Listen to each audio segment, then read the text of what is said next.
이 시간 오늘 하나님께서 주시는 말씀 보도록 하겠습니다.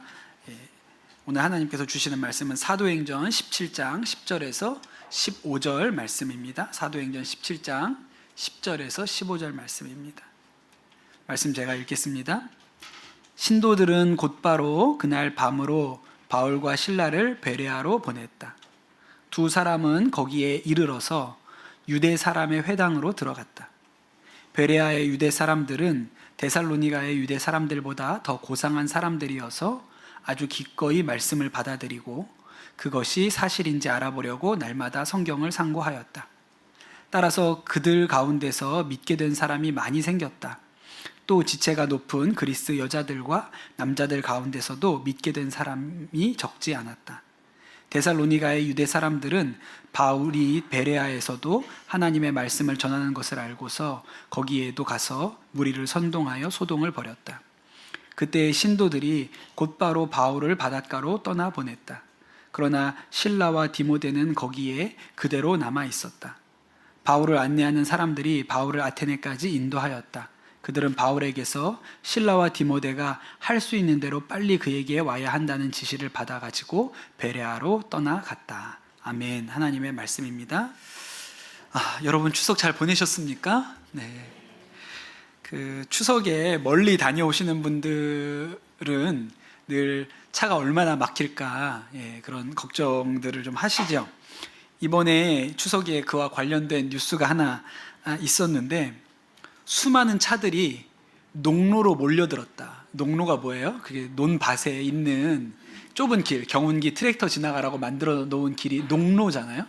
그래서 차들이 농로로 몰려들어가지고 2km 가는데 5시간 걸렸다. 막 이런 후기들이 남고 기사가 됐습니다. 혹시 여러분 중에 티맵 이용하시는 분 계시면 바꾸시기를 추천드립니다. 다 티맵 쓰셨던 분들이 고속도로가 막힌다고 우회도로를 가르쳐줬는데 농로로 가르쳐주는 바람에 그 좁은 길에 막 수많은 차들이 몰려들어서 앞으로도 뒤로도 못 가고 아주 그렇게 고생을 하셨다는 이야기가 뉴스가 되었습니다. 저도 뭐 그 정도는 아니지만 내비게이션 따라갔다가 엉뚱한 데로 가거나 가까운 데를 왜 이렇게 돌아가지 알 수 없게 알려주는 그런 경험을 해본 적이 있어서 저는 잘 안 믿습니다. 그래서 여러 개 검색해보고 그 중에 제일 좋은 거 같은 거 따라가고 이렇게 하거든요. 근데 여러분, 내비게이션이 없던 시절에는 우리가 어떻게 운전하고 길을 찾아 다녔을까요?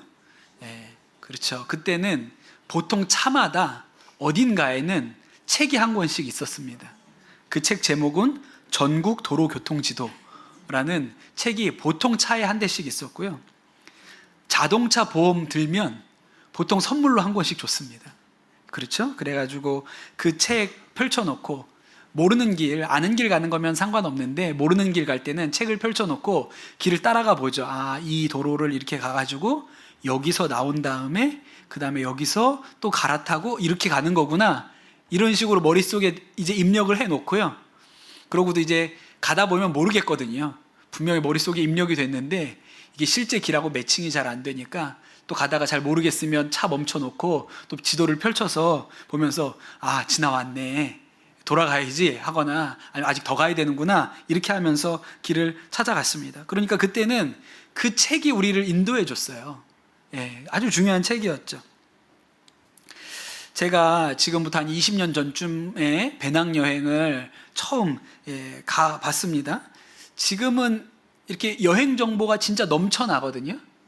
스마트폰 하나만 있으면 어디에다 떨궈놔도 찾아갈 수도 있고, 말이 안 통해도 또 이제 또 이렇게 해가지고 이렇게 주면 또 번역이 되고 그렇게 다 할 수가 있습니다. 진짜 좋은 시대죠. 그러니까 요새는 보면 여행 준비를 꼼꼼히 잘한 분들은 현지에 사는 분들보다 더 많이 알고 있습니다. 더 정보를 많이 알고 있어요.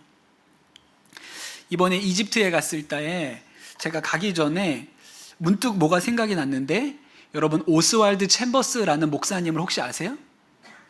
네, 주님은 나의 최고봉이라고 보통 교회 다니는 집집마다 한 권씩은 있습니다.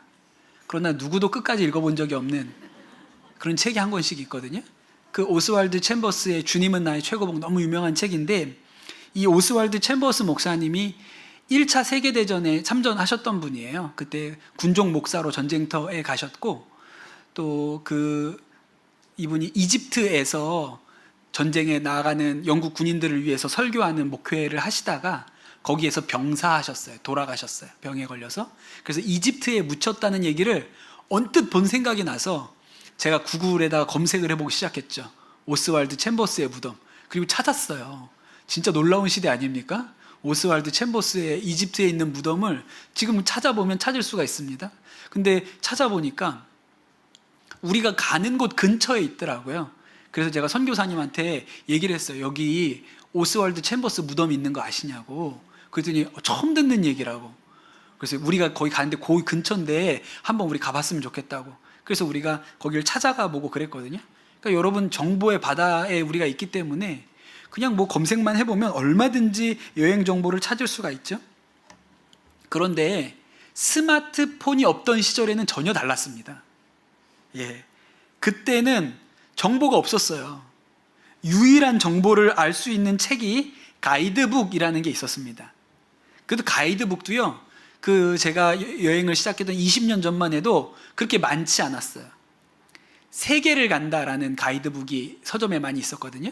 그 일본 책을 번역한 건데 여행자들 사이에서는 세계를 헤맨다라고 불렀습니다. 가보면 없어요. 분명히 책에 나와 있는데 가보면 없어. 그래가지고 이 책을 들고 다니면 세계를 헤맨다, 이렇게 우리가 불렀어요. 진짜 좋은 가이드북은 론리 플래닛이라는 거였거든요.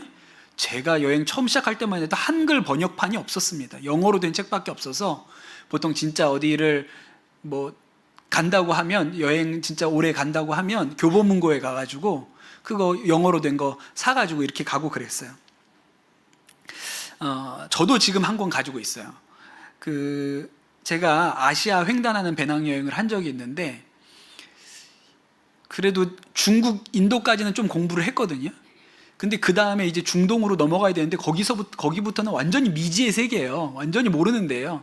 다 정보를 모을 수도 없고.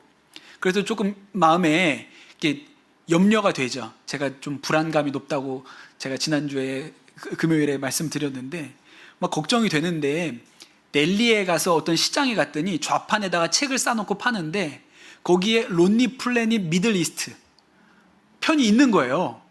제가 대박이다 그래서 그 자리에서 바로 그 책을 샀어요. 근데 그 책을 내가 가졌다는 이유 하나만으로 얼마나 마음에 평강이 넘치는지, 아, 됐다, 이 책이 나를 인도해 주겠구나. 그래서 그 책을 보면서 여행을 했거든요. 어디에서 어디 도시를 옮기기 전에는 걱정이 되잖아요. 그럼 어떻게 하냐면 저녁 때 그 가이드북을 읽는 거예요. 읽고 있으면 마음에 평안이 찾아와요. 네, 왜냐하면 이 책을 따라가면 되니까, 이 책에 나와 있는 정보대로 가면 되니까요. 그래서 얼마나 열심히 꼼꼼히 읽었는지, 정말 영어 단어 하나하나를 놓치지 않으려고 정말 밑줄을 쳐가면서 그렇게 꼼꼼히 읽었어요. 근데 여러분, 이 론리 플래닛 가이드북의 별명이 뭔지 아세요? 여행자들의 바이블이에요. 네, 바이블이 뭡니까? 성경이라고요. 이게 성경이에요. 인도해 주는 책이니까요. 여러분, 우리가 성경을 어떻게 읽어야 하냐면 이 말씀대로 따라가면 길이 나온다, 이런 마음으로 읽어야 됩니다. 믿음에 도달하려면 이 책을 읽으면 믿음에 도달한다, 예수님께로 간다, 이런 마음으로 성경을 읽어야 돼요. 장로교회가 교리에 되게 강합니다. 예, 반면에 우리 감리교회는 좀 교리에 대해서는 좀 약해요. 그 장로교회가 자랑하는 신앙고백, 웨스터민스터 신앙고백이라는 게 있어요. 우리가 뭘 믿는지를 쭉 잘 정리해 놓은 문서인데, 처음 출발이 어디에서 시작할까요? 어디로부터 시작할까요? 우리가 생각할 때는 하나님, 창조, 여기부터 시작할 것 같아요. 그런데 그렇지 않고 첫 시작이 성경입니다. 왜냐하면 우리의 모든 믿음은 성경으로부터 나온 거예요. 성경에서부터 모든 믿음이 출발하기 때문에 성경이 출발점입니다. 그래서 거기에 이런 말이 있어요. 성경에는 권위가 있다. 그 권위 때문에 우리는 성경을 믿고 순종해야 하는 것이다.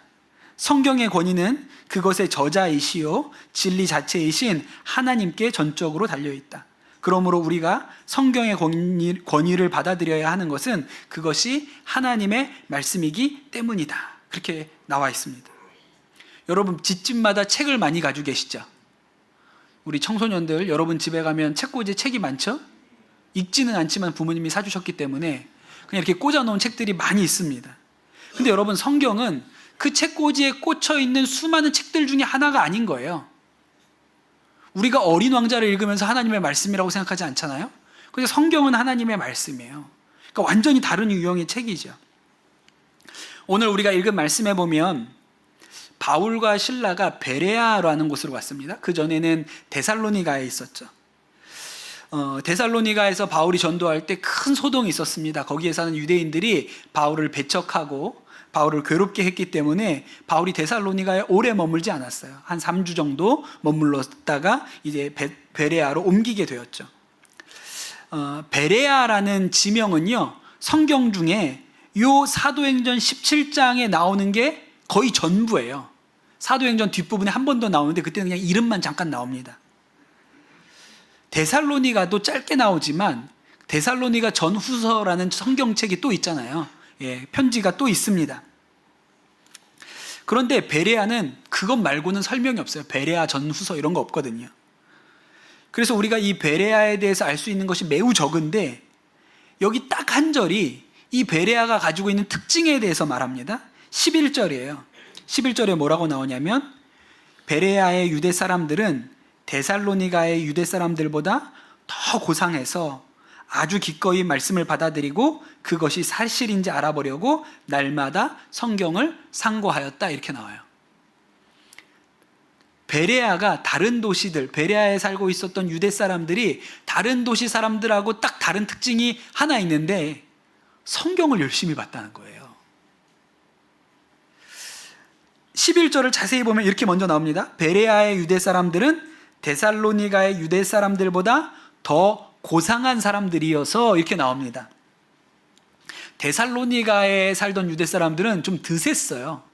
그러니까 바울이 복음을 전할 때 그 말을 듣지도 않았고 막 화가 났고 그래서 바울을 이렇게 재워줬던 야손의 집을 습격하고 또 거기서 사람들을 붙들어가지고 관청에 고발하고 오늘 말씀 뒷부분에 보면 이 데살로니가 유대인들이 바울이 베레아로 갔다는 얘기를 듣고 베레아까지 쫓아와가지고 바울을 막 괴롭히고 그래서 바울이 어쩔 수 없이 베레아에서 아테네로 떠나가게 됩니다. 그러니까 이 데살로니가 유대인들은 엄청 드센 사람들이에요.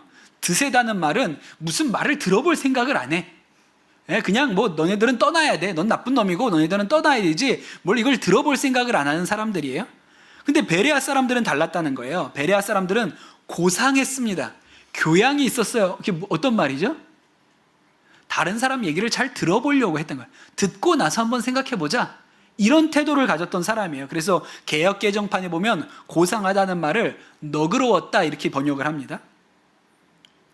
그리고 나서 이 베레아 사람들은 기꺼이 말씀을 받아들였다. 얘기해 보시오. 당신 얘기가 뭔지 한번 들어봅시다 하는 태도를 가졌다 그랬어요. 여러분, 보통 예수를 안 믿는 사람들, 성령을 마음에 모시지 않은 사람들이 가지고 있는 일반적인 태도가 뭔지 아세요? 들으려고 하지 않습니다. 들을 생각이 없어요. 길거리에 나가서 전도해 보세요. 10이면 9은 들을 생각이 없어요. 싫다고 합니다. 들으려고 하지 않아요. 그런데 베레아 사람들이 가지고 있는 특징은요, 들어보려고 했다는 거예요. 여러분, 공산주의 국가나 이슬람 국가는요, 아예 들어갈 때 성경을 못 가지고 들어가게 합니다. 여러분, 사우디아라비아 들어갈 때 여러분 짐에 성경이 있으면 안 돼요. 그래서 들어갈 때 성경을 가져가려면 핸드폰이나 태블릿에 넣어가지고 가라고 하죠. 종이로 된 성경이 들고 있다가 걸리면 뺏기기도 하고 어려움을 겪을 수가 있어요. 중국이 베이징 올림픽을 했잖아요. 2008년인가요? 그러니까 뭐 그렇게 오래된 일 아닌데도 불구하고 베이징 올림픽 때 그 중국에 들어오는 선수들한테 안내문으로 뭘 요청했냐면 성경책 가지고 오지 말라 그랬어요.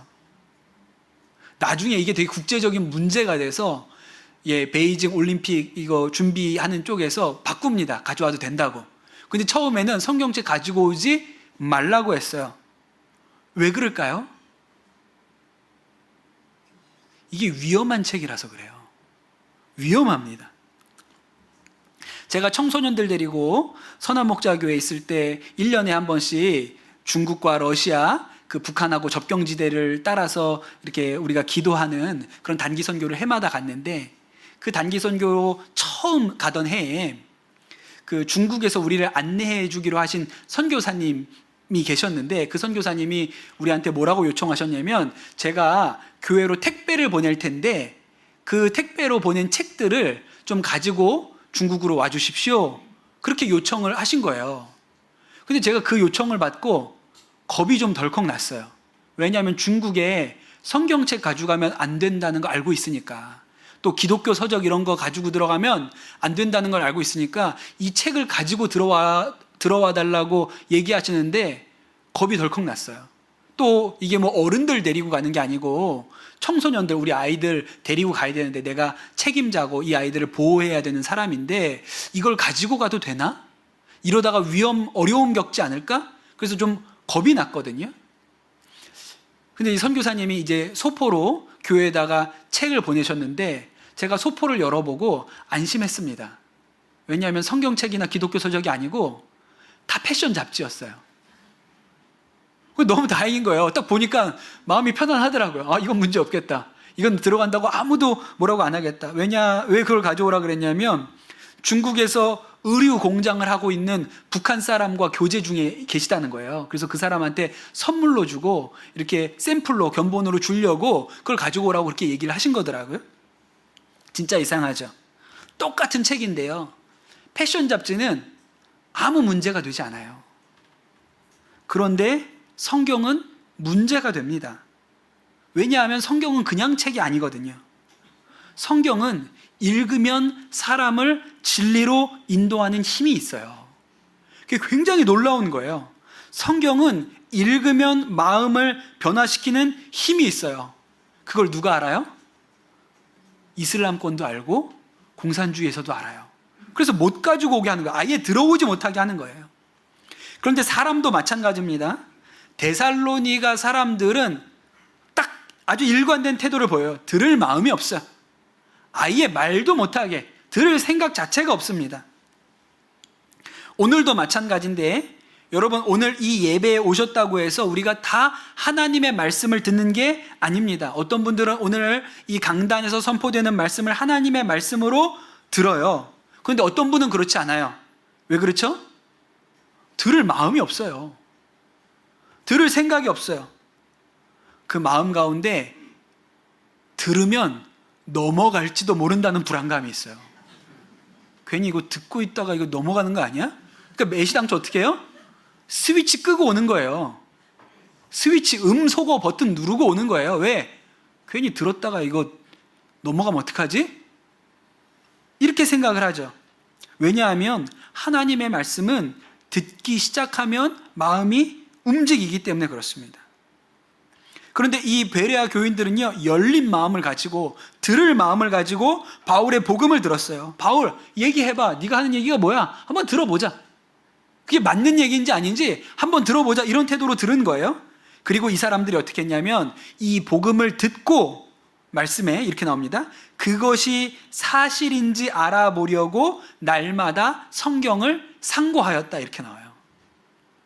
바울이 복음을 전해줬거든요. 뭐라고 전해줬냐면, 예수라는 분이 얼마 전에 예루살렘에서 십자가에 매달려 죽었거든. 그 예수가 하나님의 아들이야. 구약에서 우리가 지금까지 오시기를 기다렸던 그 메시아 있잖아. 그분이 그 얼마 전에 십자가에 매달려 죽었다가 부활하신 그 예수님이 그 메시아야. 이렇게 가르쳐 준 거예요, 바울이.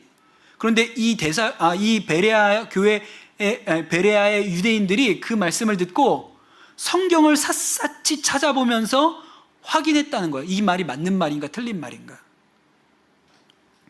그때 그들이 봤던 성경은 오늘날 우리가 가지고 있는 성경이 아니죠. 그때는 신약 성경이 없습니다. 구약을 본 거예요. 지금도 유대인들은 신약 성경을 안 보죠. 구약만 믿습니다. 아직 메시아가 안 왔다고 생각하기 때문에 신약을 안 봐요. 인정하지 않아요. 예수님이 구원자라는 것을 믿지 않기 때문에 읽으려고 하지 않습니다. 그런데 그 사람들이 구약은 열심히 읽죠. 아주 열심히 읽어요. 그런데 여러분, 구약을 읽으면서도 유대인들이 일부러 빼놓고 읽지 않는 부분이 있습니다. 어디를 읽지 않을까요? 이사야 53장은 읽지 않아요. 이사야 53장은 금지된 장이라고 불립니다. 유대인들이 안 읽어요. 여러분, 유튜브에서 이사야 53장을 한번 찾아보세요. 보시면 어떤 사람이 예루살렘에 가서 만나는 유대인들에게 이사야 53장을 펼쳐놓고 읽어본 적이 있냐고 물어보는 장면이 있습니다. 대부분 읽어본 적이 없다고 말해요. 그리고 읽어보라고 시킵니다. 그럼 읽어요. 그럼 그 사람들은 처음 읽어본다고 말해요. 그런데 여러분, 왜 이사야 53장을 못 읽게 했을까요? 읽어보면 구약에 나오는 메시아가 예수님인 것이 너무 분명하게 나와요. 읽어보면 이거 예수님 얘기하는 거잖아 라는 것을 알게 돼요. 그래서 못 읽게 한 거예요. 이사야 53장에 무슨 말씀이 있을까요? 제가 두 절만 읽어볼게요. 53장 5절과 6절입니다. 그가 찔림은 우리의 허물 때문이요 그가 상함은 우리의 죄악 때문이라.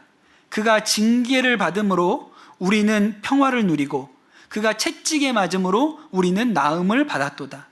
우리가 다 양 같아서 그릇 행하여 각기 제 길로 갔거늘 여호와께서는 우리 모든 죄악을 그에게 담당시키셨도다.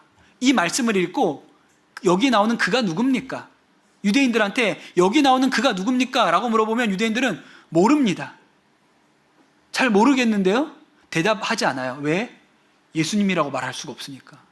근데 예수님이 십자가에 매달려 죽으셨잖아요. 돌아가시기 전에 채찍에 맞으신 거 들어보셨어요? 여기 나오는 그가 예수님이에요. 그래서 일부러 안 읽는 거예요. 우리가 이 사도행전 강의하면서 전에 나눴던 말씀 중에도 또 있습니다. 빌립이 에티오피아 내시를 만나는 이야기가 있어요. 에티오피아 여왕이었던 간다게의 국고를 맡은 에티오피아 내시가 예루살렘에 왔다가 내려가는 길에 빌립을 만나게 됩니다. 그때 이 내시가 마차를 타고 가면서 성경을 읽고 있었어요. 그때 하필 읽고 있었던 성경이 뭐예요? 이사야 53장이에요. 아까 우리가 읽었던 이사야 53장 5절, 6절 뒤에 나와 있는 7절 말씀을 읽었어요. 그 말씀에 이렇게 써 있습니다. 그가 도살자에게로 가는 양과 같이 끌려갔고 털 깎는 자 앞에 있는 어린 양이 조용함 같이 그의 입을 열지 아니하였도다. 이런 말씀을 이 내시가 읽었거든요. 그리고 빌립한테 물어보는 거예요. 여기 나오는 그가 누구냐고. 여기 나오는 그가 누굽니까? 바울이 누구라고 가르쳐줘요? 얼마 전에 이 예루살렘에 이런 일이 있었어요. 예수라는 분이 십자가에 매달려 죽으셨고 사흘 만에 부활하셨거든요. 그분이 여기 나오는 그잖아요. 그 말을 듣고 이 에티오피아 내시가 예수님을 구원자로 받아들이고 그 자리에서 세례를 받습니다. 그러니까 여러분, 베레아 사람들이 바울이 전한 복음을 듣고 이게 맞는 말인가 틀린 말인가 확인하려고 날마다 성경을 상고하였다. 상고하였다는 말은 깊이 읽었다는 뜻이에요. 그냥 건성으로 읽지 않고 그냥 글씨만 읽는 게 아니라 깊이 생각하면서 읽었어요. 그렇게 읽었더니 맞네. 이자가 전한 복음이 예수님이 구원자라는 말씀이 맞네. 그들 안에 믿음이 생겼다는 것이죠. 여러분, 우리도 하나님의 말씀, 성경을요, 날마다 상고해야 합니다. 주의 깊게 읽어야 돼요. 날마다 읽어야 되고 주의 깊게 읽어야 돼요.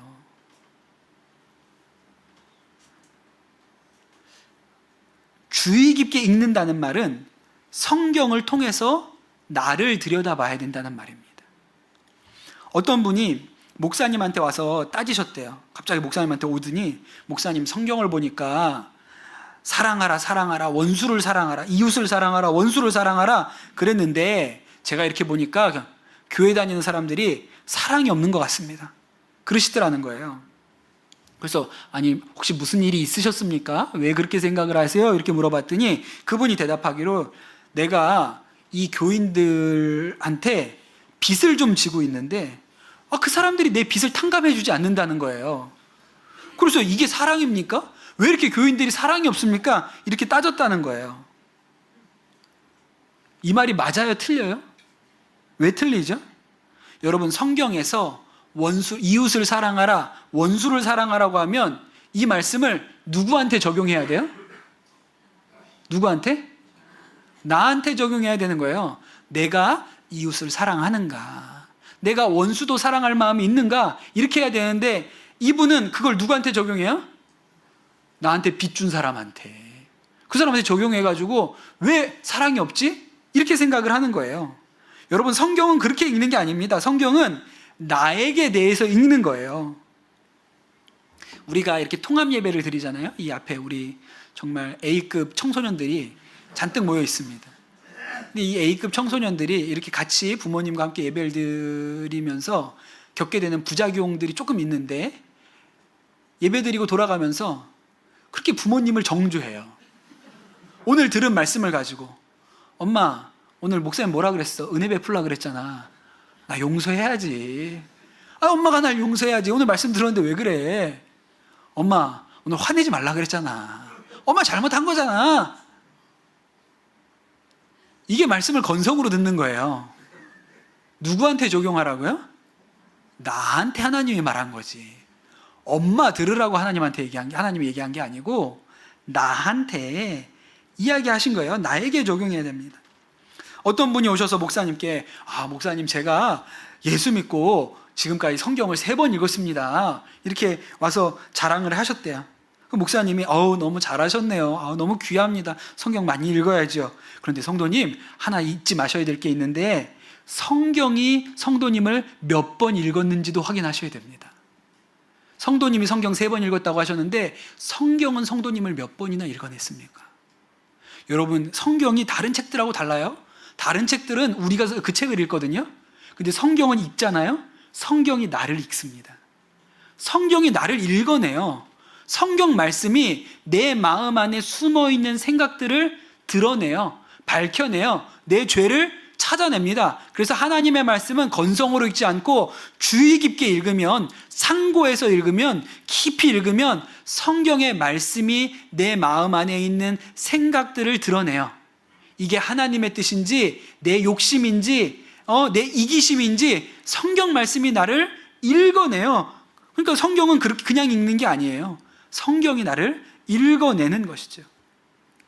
여러분, 우리가 이번 주 새벽에 우리에게 주어진 생명의 말씀 본문이 느헤미야서였습니다. 느헤미야서에서도 이제 느헤미야와 유다의 백성들이 성벽 공사를 끝냈어요. 그 오랜 시간 동안 무너져서 손도 대고 있지 못하던 이 성벽을 불과 52일 만에 이 백성들이 마음을 모아가지고 공사를 끝냈거든요. 그리고 이제 공사가 다 끝냈으니까 잘했다 서로 등 두들겨주고 집으로 돌아갔습니다.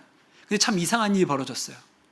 그렇게 위대한 일을, 그렇게 오랜 시간 동안 못했던 위대한 일들을 본인들이 해냈는데 집에 돌아갔어요? 근데 마음 한편에 공허한 거예요. 뭐가 채워지지가 않았어. 공사는 다 끝났는데 왜 이렇게 마음이 이렇게 허전하지?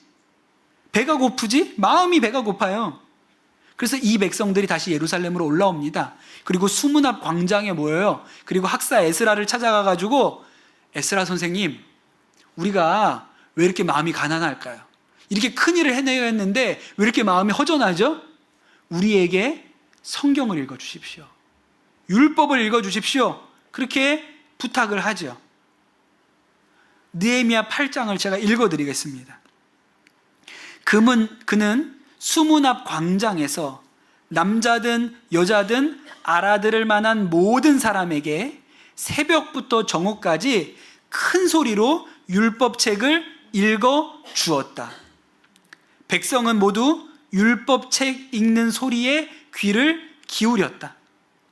학자 에스라는 높은 단위에 서 있었으므로 백성들은 모두 그가 책 펴는 것을 볼 수 있었다. 에스라가 책을 펴면 백성들은 모두 일어섰다. 에스라가 위대하신 주 하나님을 찬양하면 백성들은 모두 손을 들고 아멘, 아멘 하고 응답하고 엎드려 얼굴을 땅에 대고 주님께 경배하였다. 백성은 율법의 말씀을 들으면서 모두 울었다. 그래서 총독 느헤미야와 학자 에스라 제사장과 백성을 가르치는 레위인들이 이날은 주 하나님의 거룩한 날이니 슬퍼하지도 말고 울지도 말라고 모든 백성을 타일렀다. 너무 놀라운 말씀 아닙니까? 수문 앞에 사람들이 알 수 없는 마음에 헛헛한 마음을 가지고 모였어요. 말씀을 읽어보면 남자든 여자든 알아들을 만한 모든 사람들, 우리 교회로 치면 초등학교 4학년 이상 다 와. 그리고 다 앉은 거예요. 그리고 율법책 읽는 소리에 귀를 기울였습니다. 그때 그들이 가지고 있었던 율법책은요, 히브리어로 쓰여져 있었어요. 근데 이 돌아온 유대 사람들은 히브리어를 몰라요. 너무 오랫동안 포로로 끌려가 있었기 때문에 히브리어 다 잊어버렸습니다. 그 사람들 아람어라는 페르시아어를 썼어요. 페르시아에서 쓰던 말을 썼어요. 그래서 에스라가 히브리어로 성경을 읽으면 앞에 나와 있는 레위 사람들이 아람어로 번역해 주는 거예요. 그런데 사람들이 그 말씀을 듣고 아멘, 아멘 했다는 거예요. 그런 태도로 말씀을 들었어요. 그런데 말씀을 듣다 보니까 어떻게 됐어요? 다 울었어요. 야, 우리가 왜 다윗 그 위대한 왕이 세웠던 이 나라가 어쩌다가 멸망했지? 우리가 왜 바벨론한테 멸망당해서 포로로 끌려가지고 그 오랜 시간 고생하며 살았지? 그리고 돌아왔지만 여전히 나라도 만들지 못하고 이렇게 성벽도 제대로 세우지 못하고 그 고생을 하며 살았는데, 말씀을 들어보니까 우리가 잘못 살아서 그렇구나. 우리가 말씀대로 살지 않아서 그렇구나. 우리가 하나님의 말씀을 거역했기 때문에 이 모든 고통이, 고난이 우리에게 찾아온 거구나. 마음 가운데 깨달아지는 거예요. 그래서 백성들이 모두 울었어요. 그래서 그랬어. 말씀을 몰라서 그랬어. 여러분, 이 하나님의 말씀 성경이 사람들의 마음을 읽어냈어요. 그 마음 가운데 죄를 드러냈습니다. 이것이 성경이 우리를 진리로 인도하는 방식이죠. 똑같은 일이 베레아에서 일어났어요. 베레아 사람들이 바울이 전해준 복음을 듣고 날마다 성경을 상고하였다, 그렇게 얘기했죠. 그리고 나서 그 다음 절에 뭐라고 나오냐면, 따라서 그들 가운데서 믿게 된 사람이 많이 생겼다. 따라서 성경을 날마다 상고하잖아요. 따라서 믿게 된 사람이 많이 일어납니다. 우리가 성경을 날마다 깊이 묵상하잖아요. 따라서 믿음이 생겨요. 그게 성경이 가지고 있는 힘인 것이죠. 사랑하는 우리 강남 선한목자교회 성도 여러분, 저는 여러분이 말씀을 날마다 깊이 상고하는 교인들이 되시기를 축복합니다. 그러면 믿음이 생기는 거예요. 따라서 믿음이 생겨요. 여러분, 날마다 우리가 하나님의 말씀을 깊이 묵상하는 것이 우리의 힘이고 능력입니다. 여러분, 먹어야 돼요.